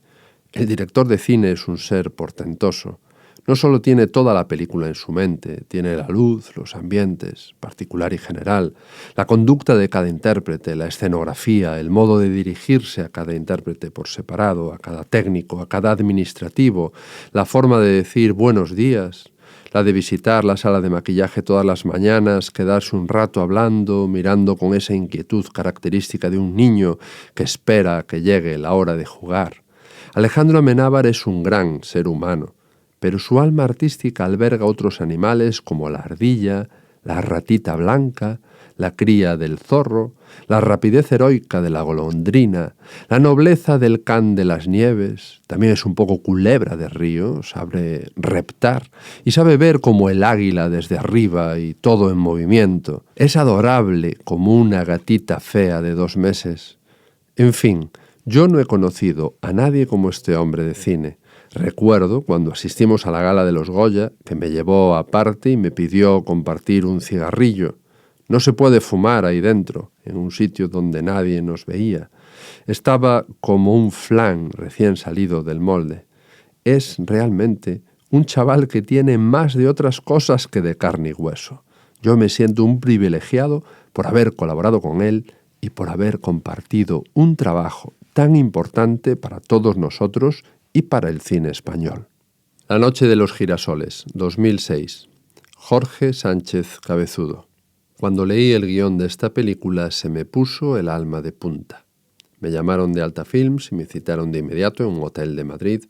Entonces me hallaba allí, me encontré con Belén Berteui y el director Jorge Sánchez Cabezudo y me propusieron hacer el papel que luego hizo Manuel Morón, un campesino que es asesinado por equivocación. De modo que me citaron de nuevo unos días más tarde para comunicarme que habían cambiado de opinión y me proponían el que luego hice, el cabo de la Guardia Civil. Obviamente, lo primero era renegociar ligeramente lo acordado. No hubo problema. El rodaje de esta película tiene una historia muy peculiar ya desde el principio. En primer lugar, Jorge me citó para hacer una lectura total del guión vis a vis. Toda mi parte, todo el día. Nunca había hecho nada igual. Pero hoy estuvimos toda una jornada con solo una parada para el almuerzo. Jorge estaba empeñado en hacerme entender lo importante que era para él este trabajo mediante inteligentes correcciones. La ópera prima. Ese mismo día por la tarde, Jorge recibió una llamada de Francia en la que se le comunicaba la participación de Arte de Francia. Se volvió loco de alegría y para celebrarlo nos fuimos a tomar unas cervezas. Con ello, menos mal, dimos por terminada la sesión. Gran alivio. Con todo, creedme, le entiendo perfectamente y me involucro al completo. Este chico quiere asegurarse. Sin embargo, 15 días más tarde, se planteó una quincena de ensayos en distintos locales de Madrid con todo el elenco de actores. Los ensayos son gratuitos. No veo por qué. Son realmente duros. Un ensayo que tuve mano a mano con Vicente Romero me dejó realmente extenuado. En el ensayo con Walter Vidarte, él aparece en la comisaría para declarar que dio muerte a su vecino, tuvo una idea muy completa de cómo tenía que ser el personaje del Caimán. Walter estuvo genial. Aquella actitud sumisa y apenada de decir que lo ha matado él no es fácil de concebir. En general fue un rodaje estupendo en todos los sentidos. Sabíamos que estábamos participando en una película genial y todos y cada uno de nosotros hacíamos un esfuerzo de verdad por llevarla a cabo lo mejor posible. Mi personaje, el cabo de la Guardia Civil, llamado también el Caimán, me proporcionó una visión nueva de interpretación porque no lo preparé como solía hacerlo con otros personajes. De alguna manera lo tenía formado dentro de mi forma de ser. Lo sentía. El carácter, la bondad, el amor por la familia, su sólido sentido del deber, su intransigencia con lo injusto, su nobleza de corazón, lo intuí todo desde la primera lectura del guión. Es exactamente igual al cabo primero que fui durante los últimos 8 meses en el servicio militar, que en efecto era también un personaje. Había que hacerlo muy bien día a día. Así es como se naturaliza una conducta. Fui tan correcto dentro de este personaje que un capitán de la compañía me propuso que si me quedaba en el ejército me ascendía inmediatamente a sargento. No creáis, me lo pensé mucho. No tenía nada para salir adelante en la vida civil. Sabía algo de mecánica, como mi padre, lo consulté con él mediante una carta y me contestó que no lo pensase 2 veces. Pero yo no tenía vocación. ¿Qué se le va a hacer? Bueno, a lo que iba. Me encantó desenvolver este personaje en la película La noche de los girasoles. Nunca me he sentido tan cómodo en un papel. En especial, este trabajo, como en los anteriores, me granjeó la admiración de muchas personas del oficio y de otras áreas de nuestro trabajo. No entiendo cómo esta película no fue más premiada. Pero bueno, lo importante es que estoy realmente muy orgulloso de haber participado en un guión tan ingenioso.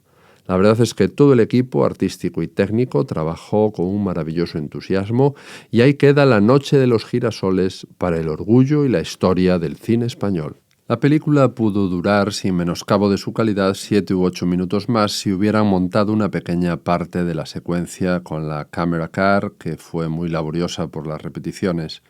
El equipo de transporte tuvo que repetir el trayecto unas 7 u 8 veces y por lo tanto nos llevó toda la tarde, lo cual además conlleva un alto coste. También aquella escena en que el Caimán corre el mueble de cocina que oculta la mancha de sangre. Tuvimos que rodarla en un pequeño espacio en el que a duras penas cogía la cámara y que a mí particularmente me demandaba una entrega especial, aunque logré un nivel de expresivo muy intenso antes de iniciar el movimiento para desplazar el mueble. Recuerdo que Sánchez Cabezudo me concedió todo el tiempo que necesité antes de levantarme de la silla. En fin, le pregunté un tiempo después a Jorge qué pasaba con aquellas secuencias y me contestó, no sin dejar de sonreír, que no eran necesarias, que la película se entendía igual sin ellas. Me callé sin estar de acuerdo. El esfuerzo, creo, de los buenos trabajos de interpretación debe ser protegido sin reservas por el director. La grandeza de su película depende de esos trabajos, su prestigio y sus 5 minutos de gloria también. La playa de los ahogados, 2015. Gerardo Herrero. Esta película está basada en la novela de Domingo Villar del mismo título y se trata de una producción de actuación coral en la que participan actores gallegos casi en su totalidad.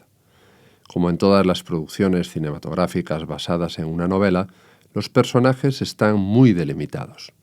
Sin embargo, ponerlos en acción requiere cierta perspicacia. No todos los actores llevan la imitación al dedillo, hay quien va por su cuenta, pero una buena interpretación admite bien el divorcio. Uno de los aspectos más importantes del arranque de un rodaje cinematográfico es que se ponen a trabajar unas 60 personas aproximadamente. La película importa mucho, su destino también, pero en este país el trabajo tiene la doble importancia de la seguridad económica y la del gusto por ejercer la profesión tanto en el plano artístico como en el plano técnico y administrativo. Y algo beneficioso para el alma, el encuentro con antiguos compañeros. Creo que esta es la segunda película que ruedo en compañía de Carmelo Gómez. Posee las 3 mejores virtudes humanas: buen actor, buena gente, buen amigo. Esta película me ha proporcionado la oportunidad de desarrollar un estupendo personaje, nada complicado en términos de construcción humana y psicológica del mismo. Mi intervención es casi únicamente una rutina y, por lo demás, he hecho un ejercicio de la costumbre y el ejemplo más que de la técnica de elaboración psicológica. Ser uno mismo. Al mismo tiempo, me ha gustado mucho desenvolverlo en acción. Un paisano viudo, jubilado, padre de chico inteligente, inspector de policía y que de alguna manera hace un esfuerzo diario por encontrar su cariño más próximo. Sabe que le quiere, pero trata de despertar su admiración un poco más a través de cualquier medio, uno de los cuales es que aprecie su albariño, vino que cultiva para su consumo propio. También tiene a su cargo, con sumo placer, el cuidado de su hermano enfermo y posee la curiosa afición de recopilar en una libreta el nombre de los idiotas con los que se topa. En fin, un personaje buena persona en todos los sentidos. Trabajar con Gerardo Herrero ha sido fácil, instructivo y divertido. Es un hombre que conoce todas las piezas de la máquina de hacer cine. También es un hombre absolutamente confiado en los resultados que puede alcanzar con su trabajo. No necesita la mística. Tiene suficiente con saber lo que sabe, que no es poco, y eso lo lleva, creo yo, a elaborar un producto del que se suele decir «esto es lo que hay». Fariña, serie de televisión, 2018. En esta serie gallega de éxito desempeño un papel de corta duración, pero de cierta importancia. Padre del narcotraficante Sito Miñanco. Esta fue la única ocasión que tuve de desarrollar un trabajo de interpretación sin tener una mínima idea del carácter del personaje real ni de conocerlo personalmente. Conocer, aunque solo sea de vista, al personaje a encarnar ya te da un dato esencial, tanto más para quien está acostumbrado a obtener información psicológica con solo observar durante un rato una cara. Esto ya es suficiente para desenvolver mínimamente un tipo de conducta válido que se requiere para la obra en cuestión. En fin, sin que la experiencia haya contribuido a dar brillo a mi bagaje artístico, de alguna manera, ha supuesto una importante contribución profesional. Pero lo más valioso, con todo, fue el haber estado en compañía de los buenos de la profesión. El buen patrón, 2020, Fernando León de Aranoa. Un buen día del mes de octubre por la mañana recibí una llamada de Fernando León de Aranoa. Fernando es una persona campechana. Habla conmigo como si hubiéramos estado tomando unas cervezas el día anterior cuando hace meses que no nos hablamos. Me puso al tanto de su película y unos días después recibí el guión. La verdad no podía tenerme de alegría. Volver a trabajar con León de Aranoa es algo realmente estupendo, por no decir maravilloso, que es un decir muy pijo. Pero bueno, ya me entendéis, es la tercera película que hacemos juntos, con Javier Bardem igual, y eso no lo cambia nada de este mundo. El personaje que me ha asignado el guión es muy de mi cuerda humana y profesional. Mi padre Manuel era mecánico ajustador de primera, como se decía entonces. Yo, creo, llevo esa condición profesional en la sangre, de manera que el personaje en El buen patrón estaba construido al 99%. Me recogen y me llevan al rodaje a pasar un buen día con mis colegas y tal, y luego vuelvo al hotel. Fernando, en sentido estricto, no me dirige, pero el último día, en que tenía que presentar en secuencia un llanto muy fuerte, me llevó a un lado y me contó un asunto que había sucedido con su padre en un hospital, que lo querían dar de alta y que Fernando se opuso con gran ferocidad, con lo cual logró que su padre quedara ingresado. La forma que tuvo de narrarlo me emocionó, y en efecto aquello me dio una pauta para lograr el llanto que se necesitaba. Pero yo tenía otro plan que había preparado minuciosamente. Mis planes, lo digo sin ambajes, suelen resultar tremendamente eficaces. Yo durante el rodaje no perdía de vista al chaval que hacía de mi hijo. Lo tenía conmigo día y noche. Su estructura corporal era la típicamente usual en los adolescentes que se atreven con aquello que los hace más viriles. Empecé a quererle más porque me apenaba paternalmente que se perdiera, siendo un buen chico.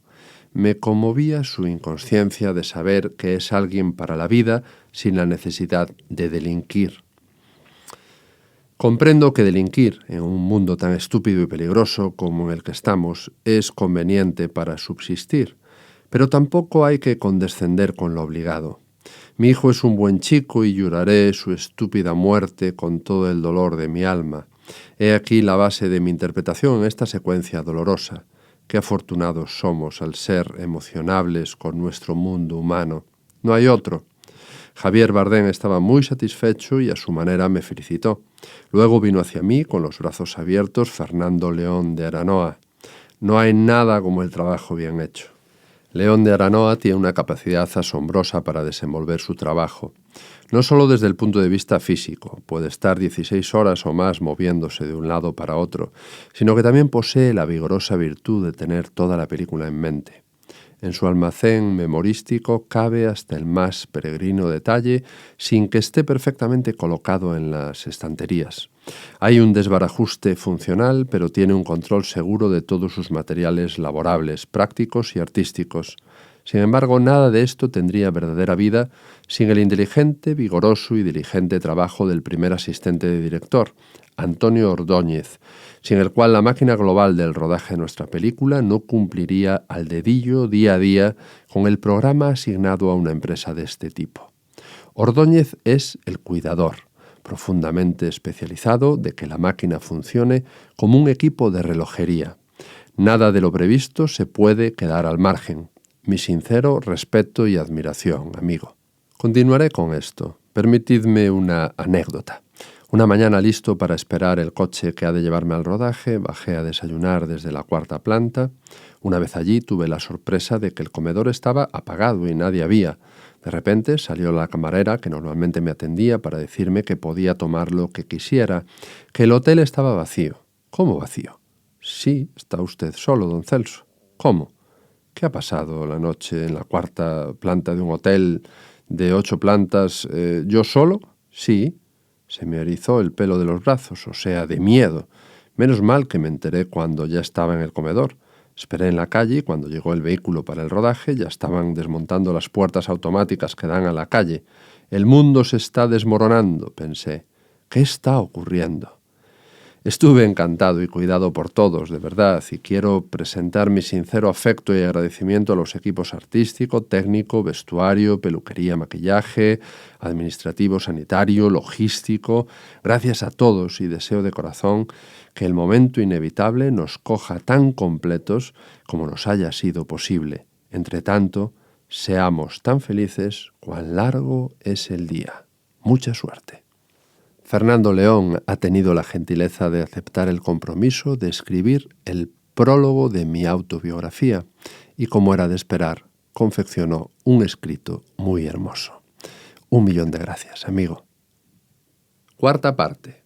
Recomendaciones. Algunas consideraciones. Quien elige ser actor o actriz debe saber antes que nada a qué atenerse para comprobar si su elección se va a plasmar en una realidad. Con esto me refiero al tipo de experiencia que te lleva a una identificación con el sentimiento de la vocación. El entrenamiento sistemático del actor es solo patrimonio del siglo XX. Antes de que Stanislavski y otros trajeran tanta información sobre ello hasta nosotros, al comediante se le exigía conocimiento humano, sensibilidad social y habilidad de acción y palabra. En realidad, estas condiciones se daban en principio de modo inconsciente, de modo natural, en el ser que se prepara para actuar ante otros. Luego, la madurez para consolidarse en el oficio venía con el estudio de las obras, el trabajo creativo entre colegas y la continuidad. Esto incluía la necesidad de legitimar una profesión necesaria, la responsabilidad en el compromiso social y la eficacia en el acto de comunicar. Un último mensaje. Una vez has estado en el árbol y has probado los frutos, unos agrios, otros dulces, nunca lo dejarás. Te penetrará debajo de las uñas y dentro de todos los poros de tu cuerpo. Se te mezclará con la sangre y nada podrá alejarlo de ti jamás. Tendrá sus altos y sus bajos, torceduras y cambios, buena fortuna y mala suerte. Tiene sus propias supersticiones y su propio lenguaje. Tiene sus en público, en soledad, sus celos y amores. Puede destruirte con astucia en toda clase de caminos, con la bebida, las drogas, el éxito, el fracaso. Puede cambiar personalidades encantadoras en grandes monstruos o incluso en monstruos gigantescos. Puede hacerte creer tu propia publicidad. Puede hacerte sentar en el pasado y comer de pasadas glorias. Puede dejarte en una pila de viejos recortes de periódicos riéndose de ti como si te preguntaras qué pasó con tu persona real. Es selectivo y muy sorprendente. Puede hacer que lo dejes todo. Podría cambiar tus relaciones personales y destruir matrimonios y familias. Puede incluso enfrentar gemelos uno con el otro. Puede violarte, sodomizarte, bendecirte y socorrerte. Sus modas cambian con el viento.